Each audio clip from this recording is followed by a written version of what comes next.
దీని తర్వాత ఈ ఏరియా కోర్ క్యాపిటల్, ఆ తర్వాత ఏరియా మొత్తం కలిసి సిఆర్డిఏ ఏరియా మొత్తం రీజియన్ తీసుకొచ్చారు. దానికి 7 రాజధానులకు మన రాజధాని నుంచి 7 రోడ్లు పోతాయి డిఫరెంట్ స్టేట్స్కి. ఇవన్నీ కూడా మనకు రాబోయే రోజుల్లో చాలా ఉపయోగపడతాయి. నేను ఒకటే చెప్తున్నా, ఇక్కడుండే రైతాంగం నెక్స్ట్ లెవెల్కి మీరు ఆలోచించాలి. ఇక్కడ మీ ఎంపీ ఉన్నాడు.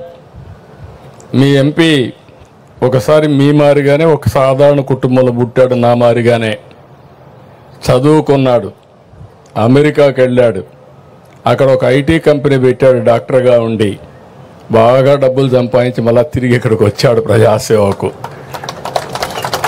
అంటే ఒక సక్సెస్ స్టోరీ చిన్న వయసులోనే.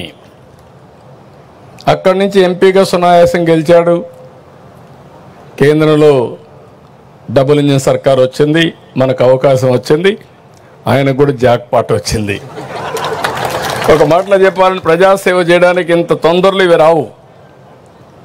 అది మీ ఎంపీ కావడం మీ అందరి అదృష్టం. అది కూడా చెప్తున్నా, గుర్తుపెట్టుకోవాలి. ఇక్కడ మీ ఎంపీ లెవెల్ హెడ్గా ఉన్నాడు, చేయాలని తపనుంది, డెవలప్మెంట్ చేయాలని తపనుంది, ప్రపంచాన్ని చూశాడు, దేశంలో మంత్రిగా ఉన్నాడు.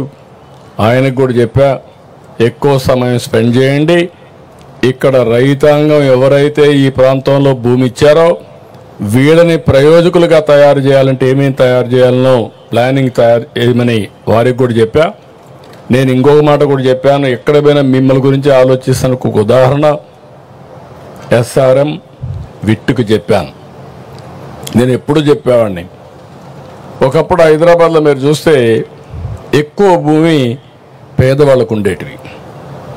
నేను పదే చెప్పేవాడిని, మీరు భూమి అమ్మద్దండి, అమ్మేస్తే తక్కువ ధరగబోతుంది, దీని విలువ పెరుగుతుంది, మీరు పెట్టుకోమని చెప్పేవాడిని.